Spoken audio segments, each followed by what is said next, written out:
ఒక ఏకత ఒక తాటిపైన నడుద్దామంటే అందరికీ బాధ్యత లేకపోతే మటుకు ఏకాభిప్రాయం లేకపోతే మనం మీరు ఉండదు దీంట్లో సంతోషంగా వెళ్ళిపోయి నాకు ఇబ్బంది లేదు. ఒక సైనిక పఠాలంలాగా ముందుకెళ్ళాలంటే అందరూ ఫార్వర్డ్ మార్చి వెళ్తుంటే మీరు బ్యాక్వర్డ్ మార్చి, మీరు సైడ్ వేస్ మార్చి, లేదంటే బాయినెట్ తీసుకొని పక్కన డొక్కలో పొడుస్తూ ఉంటే మటుకు ఊరుకోం. ఇక నేను చాలా చాలా నలిగి భరించి విసిగిపోయి ఉన్నాను ఇక్కడ. ఇట్స్ ఎనఫ్ అనిపించింది నాకు. మీరే అవాయిడ్ చేసి నా దాకా తీసుకురాకండి. నేను ఇంకెందుకంటే మరి 12 ఎందుకు చెప్తున్నానంటే మీ అందరికీ కూడా పక్క రాష్ట్రంలో ఒకరు విజయం సాధించగానే మొత్తం ఎంత కొట్టుకుపోయారు అందరూ. ఇలా చేస్తుండొచ్చు కదా, అలా చేస్తుండొచ్చు కదా అంటే పోనీ ఇప్పుడు ఇస్తారా సపోర్ట్ నాకు? పోనీ నా పార్టీలు అందరూ మాట్లాడే వాళ్ళందరూ ఒకప్పుడు నా చుట్టూ తిరిగిన వాళ్ళే కదా, నాతో పాటు ఉన్నవాళ్ళే కదా. మరి ఎందుకు వెళ్ళిపోయారు? మీకే ఓపిక లేదు. ఒక పదవి రాలేదు, అసలు పదవి రాదు వస్తుందో ఒక అనుమానంతో గవర్నమెంట్ రాదని చెప్పి వెళ్ళిపోయారు అందరూ. ఈ అలయన్స్ పనిచేయదని చెప్పేసి మీకు విశ్లేషణ నుంచి వెళ్ళిపోయారు అందరూ. అంటే ఎంతసేపు కులాలను వేరు చేసి కొట్టుకొని చావండి అనే మనుషులు తప్ప, అరే కులాలను కలుద్దాం అంటే వ్యాపారాలు చేసి కూడా కులాలు రావే,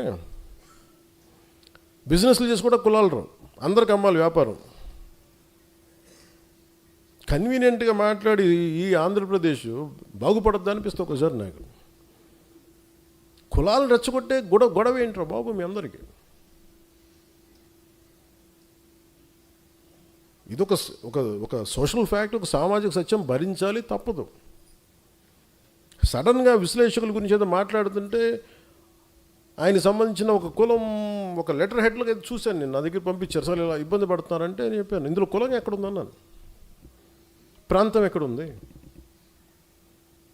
అంటే విశ్లేషించేటప్పుడు విశ్లేషకుడికి ఎవరినైతే విశ్లేషిస్తున్నాడో అతనికి కులం కానీ అతనికి ప్రాంతం కానీ వర్తించదు. కానీ మనం తిరిగి కౌంటర్స్ ఇచ్చేటప్పుడు మటుకు వాళ్ళ కులం వాళ్ళ ప్రాంతం వర్తిస్తుంది.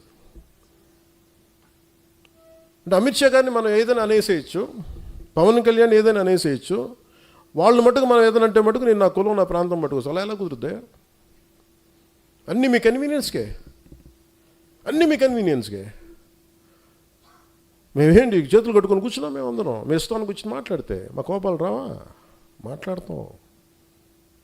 అందరికి ఎన్నిసార్లు భయపడిపోతాం అనుకుంటున్నారా? ప్రతిదానికి ప్రతి ఆర్గ్యుమెంట్కి ఏ ఆర్గ్యుమెంట్ ఇదే చెప్తున్నాను, ఇలా భయపెడదాం అనుకునే వాళ్ళకి చెప్తున్నాను కదా. వైఎస్ రాజశేఖర రెడ్డి గారు బతికున్నప్పుడు ముఖ్యమంత్రిగా ఉన్నప్పుడు తిరిగి ఆయన రెండోసారి ముఖ్యమంత్రి అయినప్పుడు అక్కడే ఉన్నాం, ఎక్కడ పారిపోవాలి అక్కడే ఉన్నాం. అంత తెగించున్నాను పాలిటిక్స్లో, గుర్తుపెట్టుకోండి. మీరు కూర్చోబెట్టి మీ కన్వీనియంట్ ఆర్గ్యుమెంట్స్ తీసుకొచ్చి ఇలా మాట్లాడితే జనసేనని హ్యాండిల్ చేయాలి ఎంత తెగించి వచ్చానంటే నాకు ఎంత తెగింపు ఉంటుందో మీరు ఎంత ఊహించుకుని తక్కువ గుర్తుపెట్టుకోండి. మీకు ఎంత యుద్ధం కావాలి అంటే నువ్వు కోరుకున్నంత యుద్ధం ఇవ్వగలవు, అది నీ కెపాసిటీ. అది నువ్వు ఎంత చేస్తే నేను ఇంత చేస్తాను, నువ్వు అంత అంటే అంత, నువ్వు ఎంత అంటే అంత. కాకపోతే నేను చాలా విఘ్నత ఉన్నవాడిని, విచక్షణ ఉన్నవాడిని కాబట్టి నేను పరిధిలో మాట్లాడతాను. స్థాయి దాటాను అనుకోండి, నాకు ప్రాణాల పెద్ద లెక్కేం లేదు. నాకు పిల్లలు ఉన్నారు, కుటుంబం ఉంది, అన్నీ వదిలేసుకొని రాగలను. నువ్వు రాగలవా? నేను రాగలను. పోగొట్టు కూడా నాకు ఇంత ఉంది, అన్నీ పోగొట్టు కూడా సిద్ధంగా ఉండే పాలిటిక్స్కి వచ్చాను. మీరు రాగలరా? నన్ను విమర్శించే వాళ్ళు మీరు రాగలరా? నేను రెడీ దానికి. మీరు ఎక్కడ ఎలాంటి గొడవలు పెట్టుకుంటారో చెప్పండి, నేను రెడీ దానికి. మీ క్వశ్చన్ చాయిస్ మీకే ఇస్తున్నాను, అంతేగాని నన్ను రెచ్చగొట్టేయకండి అందరినీ. ఇదే రాజమండ్రిలో నా కన్వీనియంట్ ఆర్గ్యుమెంట్ కదా. అంటే ఈరోజు టాపిక్ ఎందుకు తీసుకున్నానంటే, విశ్లేషకుడి గురించి ఎందుకు తీసుకున్నానంటే, జగన్ అనే ఒక వ్యక్తి ఆయన జైలుకి వెళ్ళిపోతే పవన్కి ఏదో మరి వాళ్ళ పిచ్చి లాజిక్ ఏంటో నాకు అర్థం కాదు, కానీ ఆ తెలివితేటలు నాకు అర్థం కాదు. కానీ మరి అలాంటప్పుడు అదే తెలివితేటలు దాన్నే బేస్ చేసుకుని చంద్రబాబు గారు జైల్లో ఉన్నారు కాబట్టి రైట్ టైంలో పాలిటిక్స్ మనం ఇప్పుడు వెళ్ళిపోదాం, ముఖ్యమంత్రి అయిపోవచ్చు అనుకోవచ్చు కదా. అది కూడా పాసిబిలిటీ ఉంది కదా. అలా అనుకుంటే అయిపోతావా? అలా అనుకుంటే జరిగిపోతావు? ఏమో అన్నీ నువ్వు జరగచ్చు, జరగకపోవచ్చు, but that is not my value based కదా. నా మోరల్ ఫైబర్ వర్క్ అది కాదు, నా మోరల్ ఫ్రేమ్ వర్క్ అయితే అది కాదు. ధైర్యంగా నిలబడి మాట్లాడి శత్రువు బలంగా ఉన్నప్పుడు కొడతాను, నేను గుర్తుపెట్టుకోండి. శత్రువు బలహీనంగా ఉన్నప్పుడు నేను కొట్టను. బలంగా ఉన్నప్పుడు నేను బలంగా కొడతాను. అంతేగా నేను కూర్చోబెట్టి నువ్వు బలహీనంగా ఉండి నీకు జబ్బు వచ్చినప్పుడు తోసినట్లు, నువ్వు బాగా ఆరోగ్యం పుంజుకో, బాగా బలంగా పెరుగు, అప్పుడు కొడతాను నేను. అందుకని మీరు ఇవన్నీ కూర్చోబెట్టి నా దగ్గర వచ్చాయి. అలాగే టీవీ ఛానల్స్ కొన్ని ఉన్నాయి. మీరు 2-3 ఆర్టికల్స్ వేస్తారు, వెంటనే నేను ఈరోజు చెప్తున్నాను, అలాంటి అన్ని టీవీ ఛానల్స్ కానీ కొంతమంది certain websites, certain social media handles, మీరందరూ ప్రభావితం చేసే స్థాయిలో మీరు ఉన్నారనుకున్నారు కాబట్టి మేము కూడా మీకు ఎదురుదాడి చేస్తాం, గుర్తుపెట్టుకోండి. మీరు మమ్మల్ని వ్యక్తిగతంగా అంటే మేము కూడా మిమ్మల్ని అంతే ఈక్వల్ అండ్ ఆపోజిట్ అని చెప్పాను కదా. నువ్వు నన్నంటే నేను కూడా నిన్ను అంతే అంట. నువ్వేమంటావు నేను అదే అంట. చాయిస్ నీకు ఇస్తున్నా. ఎందుకంటే సహనం, మితిమీరిన సహనం చేతకంతనం అయిపోతుంది. ఒక మహర్షి ఒక ఆయన కూర్చోబెట్టి ఊరంతా వెళ్తుంటే ఒక యోగి ఆత్మకథలు కథ ఉంటుంది. ఆయన వెళ్తూ ఉంటే ఒక మొత్తం ఊరు వాళ్ళందరూ చెప్పారంట వచ్చి, ఈ ఊరిలో ఒక పాము ఉంది, నాగు పాము ఉంది, అందరినీ కాటేస్తుంది, ఇబ్బంది పెట్టేస్తుందంటే మీ దివ్యశక్తులు దాన్ని చేయండి అంటే, ఆ నాగుపాము ఆయన కని దగ్గరికి వెళ్ళాడంట.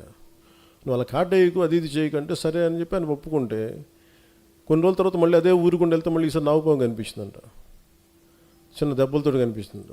ఏంటి అంటే నువ్వే చెప్పావు కదా కాటేయొద్దని, కాటేపు అందరూ నన్ను కొడుతున్నారు అందను. ఆయన అన్నదేనంటే కాటేద్దున్నాను బుసగొట్ట పని చెప్పలేదు కదా. అంటే కనీసం అంటే మనం వదిలేస్తే ఇంత చావు కొట్టేస్తారు. ఉదాహరణకు ఒక టీవీ ఛానల్ హెడ్ ఉంటాడు, ఆయన చాలా కన్వీనియంట్గా మనం కూర్చోబెట్టి వాళ్ళు నన్ను అన్ని ఫంక్షన్స్కి పిలుస్తారు. వాళ్ళ ఫంక్షన్కి కొన్ని సంవత్సరాలు రెగ్యులర్గా వెళ్ళాను. వాళ్ళ ఫంక్షన్కి వెళ్ళలేదు అనుకోండి, వెంటనే నా మీద నెగిటివ్ ఆర్టికల్ రాసేస్తారు. జనసేన పార్టీ మీద ఒకటి రాసేస్తారు. మళ్ళీ వెళ్ళాను అనుకోండి, ఆయన కదా. మళ్ళీ వెళ్ళాను అనుకోండి, మళ్ళీ కొన్ని రోజులు న్యూట్రల్గా ఉంటారు, మళ్ళీ రాస్తారు. నాకు విసుగ్గా ఉంటాయి అన్నీ. అంటే నేనేమో మీ సంవత్సరం జరిగే ఒక ఈవెంట్కి వస్తేనేమో పర్లేదు, కొంతకాలం వెసులుబాటు ఉంటుంది, మన గురించి ఏం చెడ్డగా రాయకుండా. ఇప్పుడు వాళ్ళ గురించి నాకు ఎందుకు ఎన్ని విషయాలు తెలిసి ఉంటాయి నాకు. నేను కూడా ఇక్కడ దాదాపు పెరిగి 30 కనీసం ఒక రీజనబుల్ వయసుకు వచ్చిన తర్వాత ఒక 3.5 దశాబ్దాలు నాకు అందరూ తెలుసు కదా, అందరి జీవితాలు తెలుసు కదా, వ్యక్తిగత జీవితాలు ఎందుకు మాట్లాడినాయని ఊహించని వాళ్ళ జీవితంలో వాళ్ళు కూడా ఇవన్నీ అతనికి ఎలా తెలుస్తాయి నాకు తెలుస్తాయి అంతే. కానీ అది నా సంస్థ, నా సంస్కారం ఏంటంటే మాట్లాడనివ్వదు అంతే. అందుకని దయచేసి జనసేన నాయకులకు కానీ ఇంకా మీరు మెత్తగా ఉండకండి. నేను మౌనంగా ఉన్నానంటే మెత్తగా ఉన్నాను కాదు, గట్టి పడతానని అర్థం. ఒకసారి నేను కామ్గా ఉన్నానంటే నేను సహనంగా ఒక సరైన సమయం కోసం చూస్తానని అర్థం, అంతేగాని బలహీనత కాదు నాకు అది. 2 సంవత్సరాలు కూర్చోబెట్టి ఏం మాట్లాడట్లేదు, మమ్మల్ని గుర్తించట్లేదు, అలయన్స్లో కొన్నిసార్లు ఇబ్బందులు నన్ను పట్టించుకోవట్లేదు ప్రతిసారి చెప్తా ఉంటే, నేను బాధ్యతలు అప్పగిస్తే ఎవరన్నా నేను ఒక వ్యక్తిని పెడితే మనోహర్ గారిని పెట్టాను చాలాసార్లు. మనోహర్ గారి మీద 100 మంది కంప్లైంట్లు, హరిప్రసాద్ గారిని పెడితేనేమో ఆయన మీద ఒక కంప్లైంట్లు.